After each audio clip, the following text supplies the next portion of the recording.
इस बीच एक और बड़ी खबर निकलकर सामने आई है, इसी विषय पर आधारित उसका रुख कर लेते हैं। आज पाकिस्तान का स्वतंत्रता दिवस है और पाकिस्तान के आज़ादी दिवस पर बलूचिस्तान का ब्लैक डे है। पाकिस्तान का स्वतंत्रता दिवस बलूच ब्लैक डे के रूप में मना रहे हैं।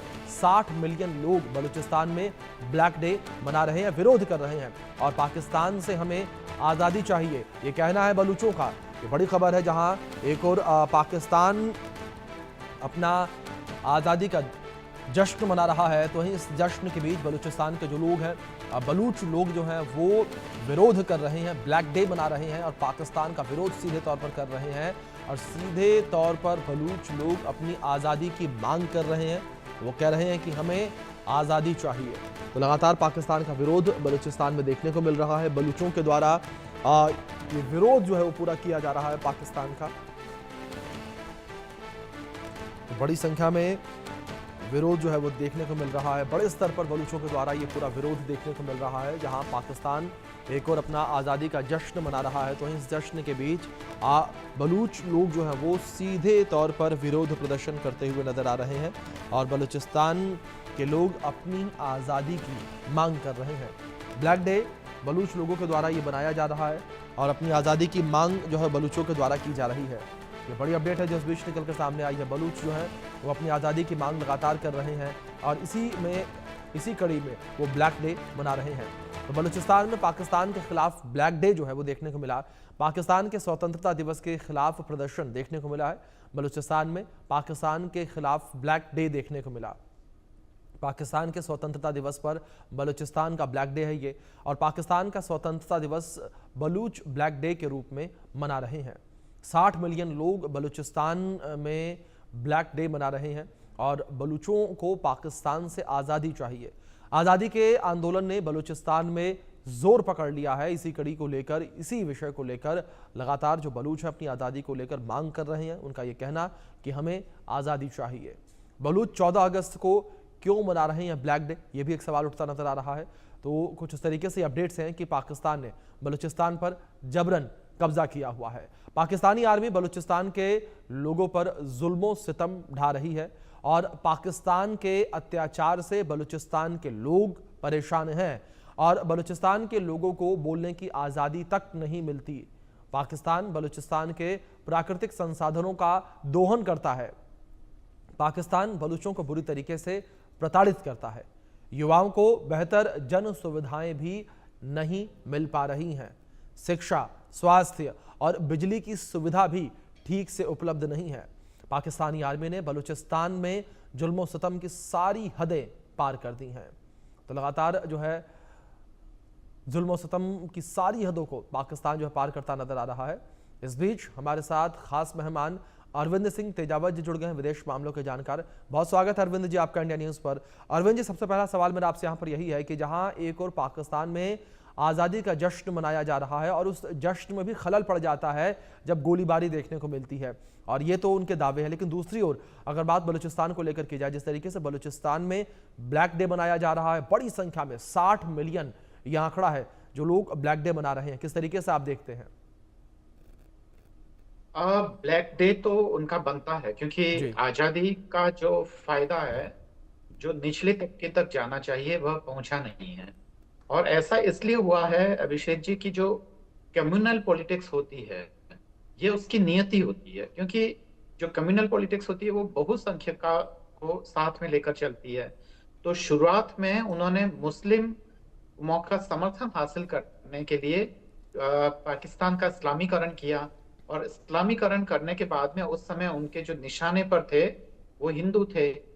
तो ऐसे ही या हिंदू या अन्य अल्पसंख्यक थे, ईसाइयों के खिलाफ भी वहां पे हुआ है। पर जैसे जैसे आपकी वह पॉलिटिक्स काम करना बंद करती है तो आप फिर एक नया रास्ता ढूंढते हैं, और वह जो पॉलिटिक्स होती है वो पंजाबी पॉलिटिक्स में कब तब्दील हो गई, जिसका खामियाजा उन्हें 1971 में भुगतना पड़ा।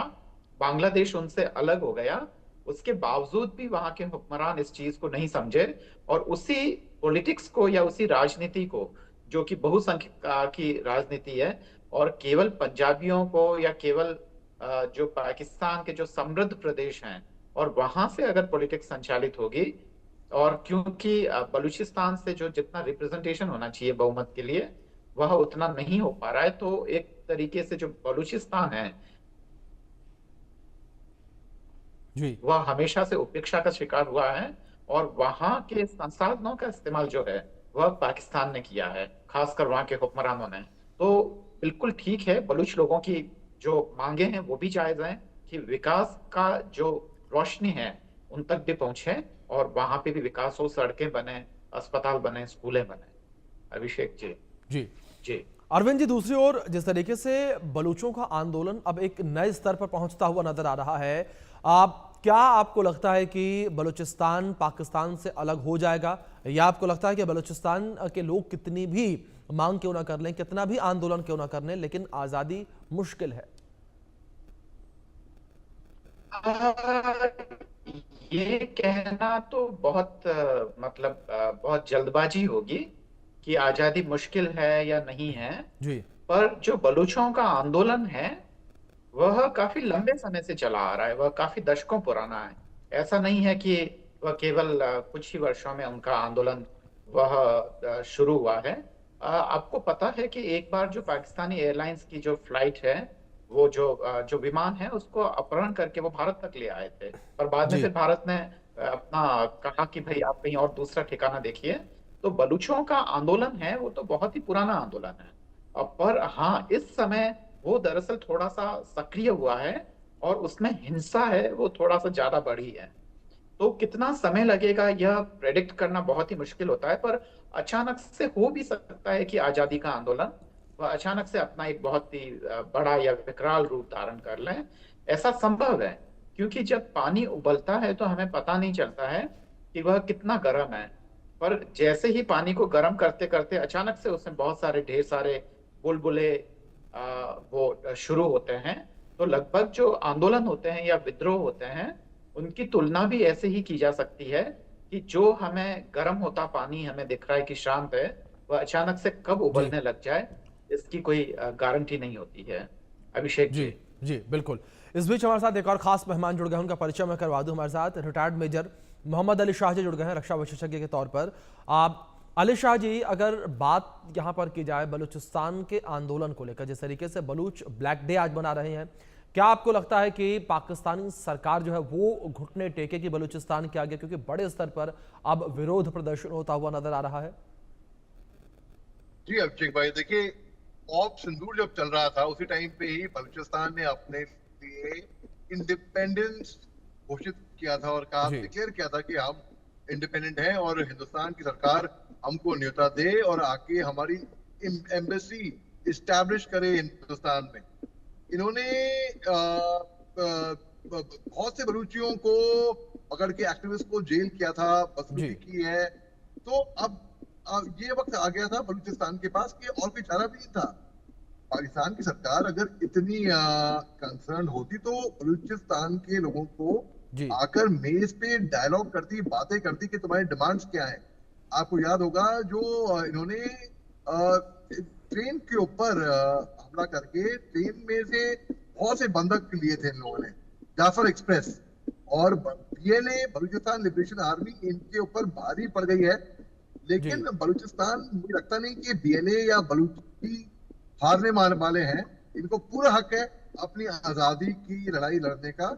और मेरे ख्याल से, जहां तक मैं देख पा रहा हूँ, जहां तक मैं भाप पा रहा हूँ, कि वो दिन दूर नहीं है जब बलूचिस्तान हट के पाकिस्तान से अलग होएगा, और पाकिस्तान इसका खुद जिम्मेदार है। भाई, जंग हारने के बाद किसी को देखा है, किसी बेशरम को अपने आप को फील्ड मार्शल, उनका चीफ ऑफ आर्मी स्टाफ घोषित कर रहा है? फील्ड मार्शल बोलेंगे हम उसको। तो पाकिस्तान खुद स्वयं जिम्मेदार है जिस तरीके से वो घटनाएं घट रही हैं पाकिस्तान के अंदर। तो लोग डरते हैं पाकिस्तान का नाम लेते हुए भी। डरते मतलब डरते नहीं, बल्कि ये उग्रवाद, आतंकवाद, दहशतगर्दी सामने आती है। ये छवि बन गई है पाकिस्तान की। तो बलूचिस्तान को पूरा हक है। बलूचिस्तान बल्कि कहता है कि हमको हिंदुस्तान में शामिल होना है। वहां पर तो वो अलग बात रही कि उनको शामिल कर दिया जाए कि नहीं कर दिया जाए, वो डिबेट अलग का मुद्दा है। लेकिन बलूची जो है वो बिल्कुल राजी नहीं है पाकिस्तान के साथ रह के। और मैं ये कह के समाप्त करूंगा कि कुछ टाइम पहले रिपोर्टें भी आई थी कि इनको पानी जो है पीने का, वो गटर का पानी मिलता है। जी ये सलूक है। पानी, बिजली, इलेक्ट्रिसिटी, पावर नहीं आती वहां पर। तो आप जब एनर्जी नहीं होगी तो कैसे आप वहां पे लोग फंक्शन करेंगे? तो जाहिर सी बात है इनको ये अपना इंडिपेंडेंस मांग रहे हैं, और ये ब्लैक डे है बलूचिस्तान के लिए कि क्योंकि उन्होंने ऑब्जर्व करा है ये, और जिस तरीके से बदसलूकियां होती हैं बलूचिस के साथ, ये उनने साबित कर दिया है कि ये उनको कतई मंजूर नहीं होंगी। जी ठीक है अरविंद जी, दूसरी ओर जिस तरीके से बलूचिस्तान की आज़ादी का जिक्र हम लोग कर रहे थे, जब बलूचिस्तान की आज़ादी का जिक्र जब कभी भी होता है तो उसमें चीन की चर्चा भी होती है। सीपीसी कॉरिडोर को लेकर जिक्र करें तो चीन ने भी एक भारी भरकम इन्वेस्टमेंट जो है वो बलूचिस्तान में किया हुआ है। दूसरी ओर अब अमेरिका भी अपना इंटरेस्ट बलूचिस्तान को लेकर दिखा रहा है। क्या आपको लगता है कि जहां चीन का इंटरेस्ट है, अमेरिका भी इंटरेस्ट शो कर रहा है, इस बीच बलूचिस्तान का पाकिस्तान से आजाद हो पाना?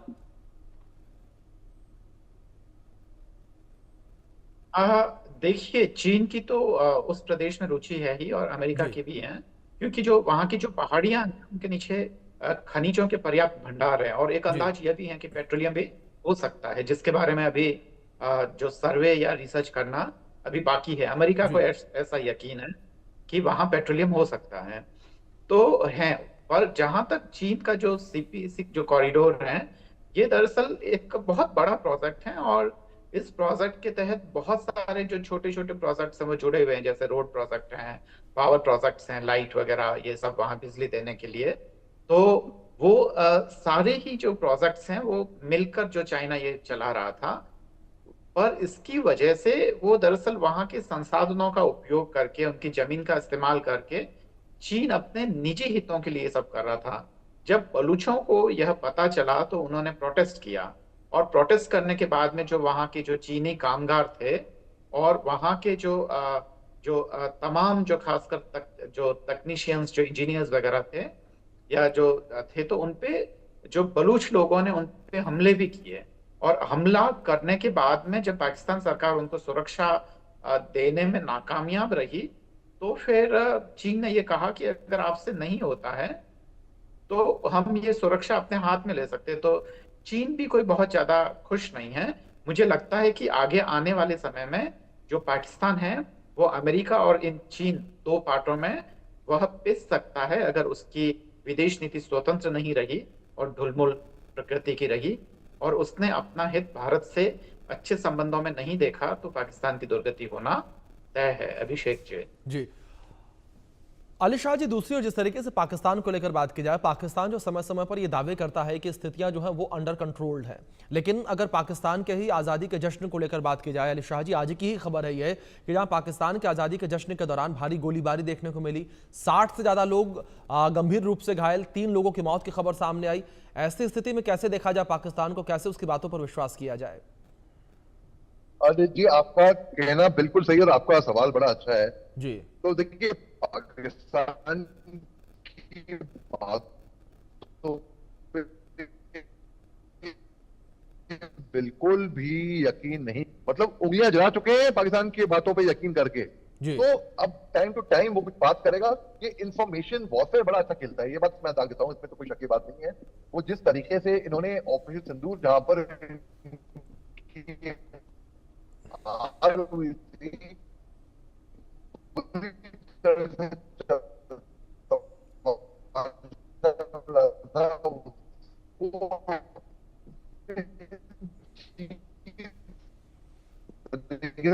प्रोजेक्ट करके इन्होंने दिखा रहे हैं, बच्चों के स्कूल के टेक्स्ट बुक्स पे दिखा रहे हैं, और इसमें पाकिस्तान की बातों पे यकीन बिल्कुल नहीं किया जा सकता, और ये क्रेडिबिलिटी खो चुका है इंटरनेशनल कम्युनिटी में भी। पाकिस्तान की क्रेडिबिलिटी आज तक, अब तक लोग पाकिस्तान, अब जो अमेरिका का रोल है, हमको जलाने के लिए काम कर रहे हैं, क्या कर रहे हैं पता नहीं, समझ में ये नहीं आता।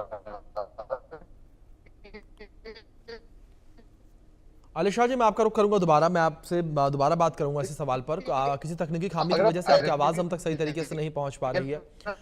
इस बीच में अरविंद जी का रुख कर लेता हूं। अरविंद जी, अगर बात यहां पर की जाए इस पूरे सिनेरियो को लेकर, जिस तरीके से हमने अमेरिका के इंटरेस्ट को लेकर, चीन के इंटरेस्ट को लेकर भी बात की, लेकिन दूसरी ओर जो बीएलए है उसका कद जिस तरीके से लगातार बढ़ता चला जा रहा है, और बीएलए के आगे जिस तरीके से घुटने टेक रही है पाकिस्तानी आर्मी, क्या आपको लगता है कि पाकिस्तानी आर्मी इतनी कमज़ोर हो गई है कि बीएलए से भी वो नहीं लड़ पा रही है, और यही वजह है कि आसिम मुनीर जब अमेरिका गए तो वहाँ पर गिड़गिड़ाए वो अमेरिका के सामने कि आप प्लीज़ बीएलए को आतंकी संगठन घोषित करिए? देखिए अभिषेक जी, यह बात सच है कि जो खासकर वेस्ट है वो जी बीएलए को आतंकवादी संगठन घोषित कर चुका है जी और वो दरअसल उन्हें आतंकवादी मानता है। तो इसका कारण ये है कि वेस्ट का इंटरेस्ट दरअसल पाकिस्तान को अभी उछालने में है, क्योंकि उन्होंने ये देखा कि भारत अपनी स्वतंत्र विदेश नीति से किसी भी हालत में दूर नहीं हटेगा। अमेरिका ने भारत का इस्तेमाल चीन के खिलाफ करना चाहा, जैसा कि कोल्ड वॉर के ड्यूरेशन में वह पाकिस्तान का इस्तेमाल भारत के खिलाफ करता था। जी पर भारत ने अपनी जो गुटनिरपेक्ष नीति को छोड़ने से मना कर दिया और अमेरिका का हिस्सा बनने से मना कर दिया। खासकर गलवान के बाद में जब अमेरिका ने उकसाना चाहा कि वह साउथ चाइना सी में भी अपनी प्रेजेंस बढ़ाए और वापस चीन को मुंह तोड़ जवाब दे, अमेरिका उसके साथ है। तो भारत ने जब ये मना किया तब अब ये देखा अमेरिका ने कि दरअसल भारत खुद अपने आप में एक ताकत बनता जा रहा है, और अगर दक्षिण एशिया पे अगर उन्हें अपना वर्चस्व बनाए रखना है और भारत को अगर कंट्रोल करना है तो पाकिस्तान ही एक ऐसा मोहरा हो सकता है। और यही कारण है कि वह पाकिस्तान को अब लगातार प्रश्रय दे रहा है या लगातार मीटिंगें हो रही है। इसमें एक खास बात हमें ध्यान देने वाली है, जो टैरिफ का जो मसला अभी जो रिसेंटली है। अगर ये टैरिफ का जो मसला है वो केवल रूस से पेट्रोलियम लेने के कारण ही नहीं है। जी अगर ये मसला नहीं भी होता तो कभी अमेरिका भारत को ट्रेड डील के नाम पे हमें दबाता, कभी वो ब्रिक्स का हिस्सा होने के कारण अमेरिका हमें अलग से टैरिफ लगाने की धमकी देता। तो ऐसे तमाम वजह है। भारत की स्वतंत्रता या कि भारत का स्वतंत्र विदेश नीति ही अमेरिका के आंख की किरकिरी है, और इसीलिए पाकिस्तान को वो लगातार उछालेगा। बलूचिस्तान की जो जायज जो वहां के लड़ाकों की जो मांग है उनको भी वह आतंकवादी घोषित करेगा। आतंकवादी हो ही नहीं सकता, वहां जनता का समर्थन है उनको, इसलिए वह संगठन, महिलाओं की भागीदारी होती है, वह जनता का आंदोलन होता है मोटे तौर पे। तो ये तमाम चीजें हैं जो कि वेस्ट को हजम नहीं हो रही है, और खासकर भारत की निष्पक्षता उसके लिए एक परेशानी का सबब है। अभिषेक जी जी अलीशाह जी, दूसरी ओर जिस तरीके से बलूचिस्तान में इस वक्त आज़ादी की मांग बहुत तेज़ हो चली है, तो कहीं ना कहीं पाकिस्तान को भी इस बात का डर साफ तौर पर सताने लगा है कि जिस तरीके से बीएलए का कद, टीटीपी का कद लगातार बढ़ रहा है, उस वजह से पाकिस्तान के खंड खंड ना हो जाए। क्या अलीशाह जी आप आने वाले समय में पाकिस्तान के 4 टुकड़े होते हुए देखते हैं? क्योंकि सिंध को हिंदुस्तान बनाने की मांग, पंजाब को अलग करने की मांग, दूसरी ओर बलूचिस्तान को अलग करने की मांग लंबे समय से चल रही है। अभिषेक भाई बिल्कुल, और एकदम दुरुस्त बात करी है आपने, बल्कि मेरे मुंह की बात छीन ली। मैं यही कहने चाह रहा था और यही कहने वाला था, और आपने उससे पहले ही आपने बोल दिया ये बात। बड़ा अच्छा किया आपने बोल के।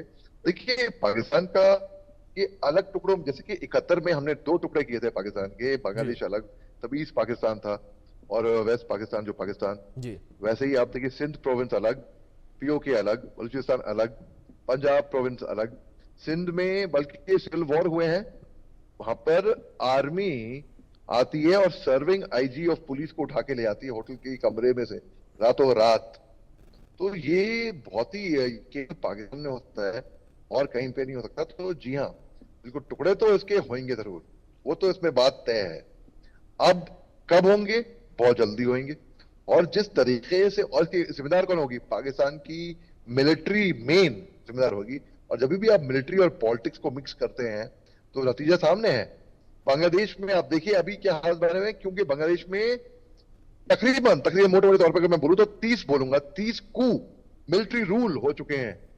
Chief of army staff of Bangladesh ने आए, तो आप देखिए बांग्लादेश का ये रिवाज रह चुका है। वैसे ही पाकिस्तान का भी एक रिवाज है कि मिलिट्री सत्ता में आती है, और जब आप मिलिट्री को साथ में जोड़ देते हैं पॉलिटिक्स के, तो खतरनाक, बहुत ही खतरनाक खेल है ये। और ये खेल पाकिस्तान ने खेला है, तो जिम्मेदार भी इसका खुद पाकिस्तान होगा जब ये अलग अलग टुकड़ों में बंटने वाला है। जी अभिषेक भाई बिल्कुल। अली शाह जी, पाकिस्तान अलग अलग टुकड़ों में बंटने वाला है, लेकिन जिस तरीके से बलूचों की आज़ादी की लड़ाई लगातार जारी है, अब देखने की बात यह होगी कि इस लड़ाई का अंत कहां जाकर होता है। फिलहाल आप दोनों मेहमानों का बहुत शुक्रिया जुड़ने के लिए, अपना कीमती वक्त इंडिया न्यूज़ को देने के लिए। वक्त छोटे से ब्रेक का है, बने रहे इंडिया न्यूज़ के साथ।